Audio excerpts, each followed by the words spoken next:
Welcome to the COPD Foundation podcast.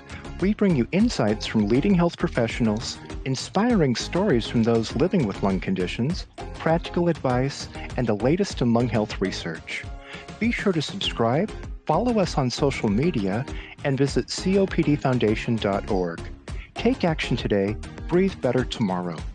Just a quick note before we jump into our topic. This podcast series was created for educational purposes only and is not a substitute for formal medical advice. Talk to your healthcare provider if you have any questions.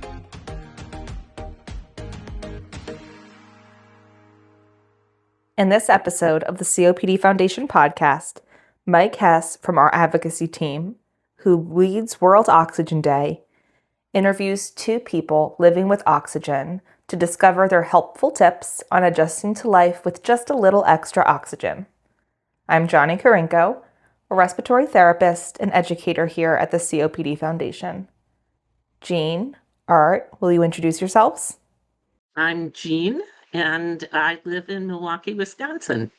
My name is Art, and I live in Powder Springs, Georgia. All right. Well, Jean and Art, thank you so much for being with us today on the COPD Foundation podcast. We're going to be talking about your journey with oxygen. This is in celebration of World Oxygen Day, and we're really trying to bring attention to the benefits of medical oxygen and some of the issues that people face while they're using it. So we'll just jump right in. And if you could just tell me a little bit about your medical history and kind of how you came to be on medical oxygen. I was diagnosed with asthma. I probably had it a long time, but I was diagnosed with asthma around 2000.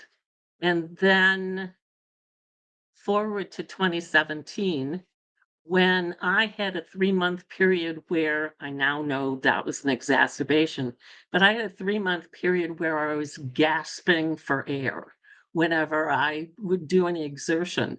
I was working full time, and at night when I would leave the office and go to my car, which wasn't a long distance away, I would get to my car and I would be gasping for air. And took me a little bit, but I actually called my doc. I was not a big person for medical folks, but I called my doc and said, here's what's going on. She gave me steroids and probably an antibiotic. That worked for a while, and then we did a second round of that. And then at that point, she had assumed what was going on was a response to an allergic response to something that was in the air, that it was my asthma that was responding.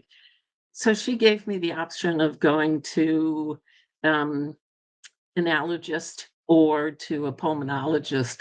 And at that point, the light bulb went on, and I said, I'll go to the pulmonologist. When in the first time, even before I was diagnosed with asthma, they did the oximeter on me and they said, get these tests done, but you're going to need to be on oxygen. So that happened very quickly. So that's how I got here. My path to oxygen therapy was about 2 years ago. Prior to that, I had been taking medication for my arthritis. And it was actually a product that was used just for people with cancer. That's what they gave me. Oh, I guess about 6-8 years that I had been on this medication. And one day that I just couldn't get my breath together. And my primary asked me to go to the pulmonologist, and I did. And that's when it all came about that I had this fibrosis that resulted from the medication that I was taking for the arthritis.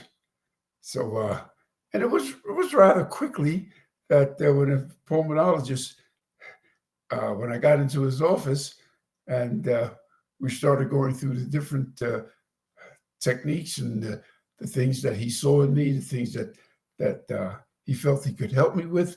And it turned out that I started that 6-minute mile walk. And from that, he determined that I'm going to need oxygen. So, Art, having been relatively new to oxygen therapy, what was it like when you first started using your equipment? As that old basketball player used to say, practice. You know, I didn't get any instructions. All right. I mean, I got the normal verbiage from my pulmonologist, but when they delivered the machine, and of course they didn't have the same type of equipment in the doctor's office as what I was sent by the DME. It was very close to it, but it wasn't the same. So, and at that time, being in a doctor's setting, you're not going to get what you really need because they're not therapists in that sense. You know, and they can give you all the information regarding the equipment, but they can't tell you how to use the equipment. And when the DME came along, there was a young man that delivered the equipment, and he gave me a quick 15-second overview and told me, look on my camera, you know, there's a video, and go from there. And that was the maximum of my instructions.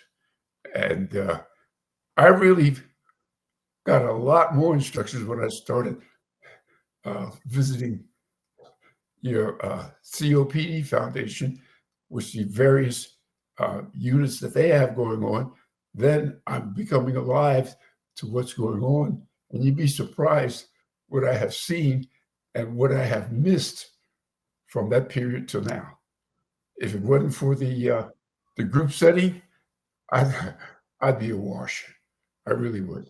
Wow, no instruction at all. Gene, how long? Can you tell me how long you've been using oxygen therapy? So since it was the end of February 2018, and they said 24/7. When the DME dropped off, he dropped off the stationary and then tanks.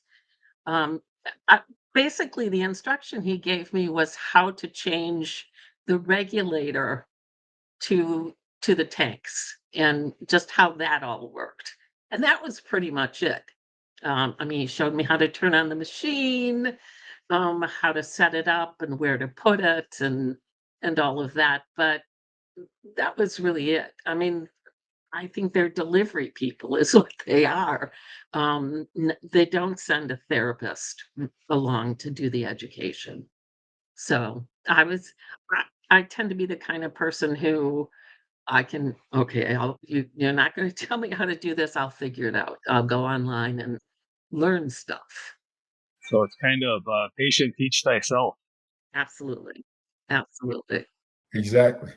Yeah, and that seems like an ongoing problem because, Gene, you said 2018, so that was 7 years ago now, and that doesn't seem to have changed much since art went on. So that's a problem. I think one of the things missing about the instructions, there's the using of the equipment, and then there's the importance of using it.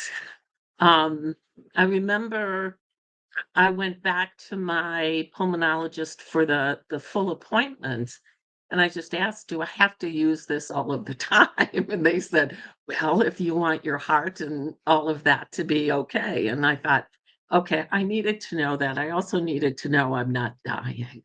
I mean, that I thought I was dying, so that piece, I wish they had said in the instructions. So once you started on oxygen, what kind of things did you notice? Like, did you notice any improvements in your quality of life, or you were able to do things a little easier? What kind of benefits, if any, did it provide? For me, it made it possible for me to go to pulmonary rehab. I'm not sure where I read about it, and it might have been with the COPD Foundation, but I immediately got a referral for pulmonary rehab, and I was exhausted at that point. The oxygen made it possible for me to do rehab and then gain back my strength and stamina. It was a game changer.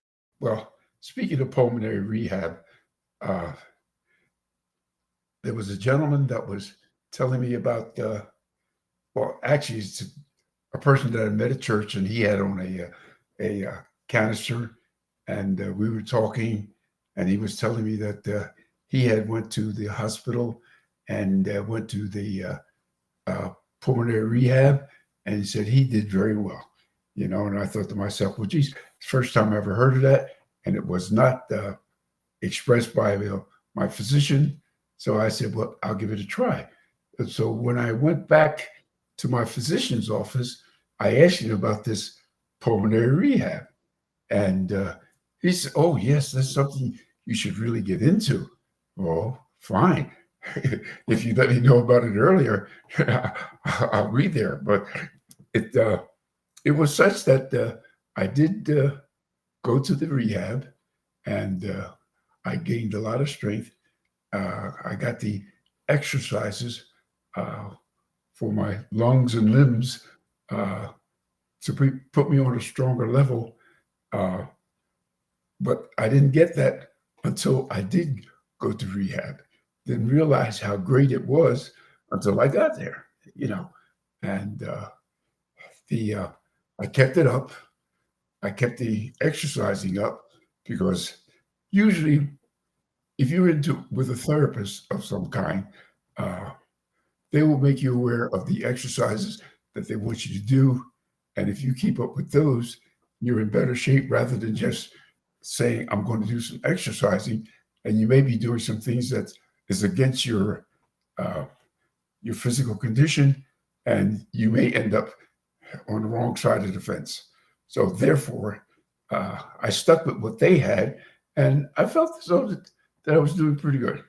It sounds like getting on oxygen therapy was kind of the first step toward regaining some of that conditioning and being able to exercise a little bit more through pulmonary rehab. So on the flip side of things, there was a paper that came out a few years back that talked to caregivers and people who worked with people who are on oxygen therapy. And one of the big themes was this idea that oxygen giveth and oxygen taketh away, where oxygen can give you that more energy and more physical capacity and things like that. But it also makes certain things more difficult or more complicated. So I'm wondering if you have experienced that in your journey. No, I haven't had that experience yet. Uh, I'm feeling a little bit different now because the lung condition that I have, it's not one of those situations where I'm able to get over it because it's a lingering, the pulmonary, it just breaks down more and more on a daily basis. I'm here, I'm still doing it. So, and that's a big plus because, like they say, everything is going to break down at some point. And what you're trying to do is just hold it all together until it completely collapses. But that's somewhere down the line. I'm not ready to claim my 6 feet of real estate yet. Okay. So we're here. For me, I don't see the downside to oxygen, using it. So what it has taken away is the ability to do some physical things. For instance, I used to golf. Um, I don't do that any longer, primarily because yeah, I suppose I could, but it would mean figuring out how to get the stance and the balance and all of that. So there are some things, swimming, just everything, those kinds of things became more complicated. Um, but then I discovered new things to do and to stay active, not as active as those kinds of things. I think um, one of the things that I've experienced is the occasional negative comment. Um, and that again, it's just the occasional, like, oh, you look really good, except for thanks a lot. Right, exactly. Um, I, I struggle at times with the attention that it draws. It's just like, leave me be. I'm okay. I'm doing what I'm doing, and generally that's the response from folks is I'm clearly not feeble because I'm out and about doing things. But every once in a while there's this, "Oh, you poor thing." No, no, I I'm alive and well, and this makes it possible for me to be out and about and enjoying life. I wouldn't be here without the oxygen, therapy. Um, I I probably would be gone. Art, kind of going back to that same idea though. Do you ever run into that where people will give you a funny look, or like Gene said, "Oh, you poor thing." You ever run into anything like that? Something similar. Usually, the people that I'm around is a lot more positive, and if they do have that kind of a feeling, it's kept to themselves. Like Sunday we were in church now. It's very difficult for me to walk those long aisles anymore. But there'd be people there that would give you a hand and ask me if I stopped to catch my breath. Are you all right? Can I help you? Just take your time. We have no place to go, and they're a bit more positive than what uh, Gene has experienced. But it is there, but it might be underlined. Being around little kids is very interesting because, I mean, they have very few filters, and so they ask. And they usually my experience is they turn to their mother and say, "Why is she using that?" Which then gives me the chance to say to these little kids, "It's about breathing," and I have them take a deep breath. And so, some of the attention in some ways is good because it is a way to spread the word that oxygen therapy doesn't mean you can't do things. It is to keep you healthy and alive, as long as possible. It sounds like you both had maybe some positive, some negative experience with your prescribers, your clinicians, your healthcare team. What is something that every clinician should know about oxygen therapy? How about giving them the whole book? But uh, I'm not sure because I'd be changing to their side of the aisle, and I'm not sure what they're taught or how they're taught. But there's things that I have experienced in the clinician's office and also the pulmonologist's office that I thought maybe they could be a little more enlightened as to what our needs are and how how we should react with them and how um, they should react with us. Because there are times my wife would be in the office with me and they would make a comment of some kind that would be a little bit off key, and you say to yourself, "Well, she's just that person is not very sensitive." That's what's a little bit disturbing to me. You're in a doctor's office, you're in a therapist's office. They should be well aware of your condition. I mean, you're meeting with them periodically, and for them to make certain comments or not do certain things, uh, it's kind of disheartening. I would agree with Art that clinicians really do need to learn about the machinery. I'm always asked what level am I what level is the oxygen that I'm using? What's the percentage? And it's like, well, I have this POC here, and that's not the same as, so I have to do that explaining. Um, the other would be the only my primary care doc also has some doesn't hold back on things. And whenever I go and I meet with her, that's another positive thing about the diagnosis is I now see my doctors on a regular basis. She always makes a comment about how loud the POC is. And it's just like, and my comment, and I think that's been part of it. My comment is, well, it is what made it possible for me to get here. So they're all like that. They all make noise. So I think there is some sensitivity around that kind of stuff. But really it's learning about the machinery and what levels we need. They need to learn about what oxygen does for the body. All right, that's kind of a funny thing to say about a clinical person, but I think you're absolutely right. I think there's a lot that's misunderstood about how it works and why it works and everything else.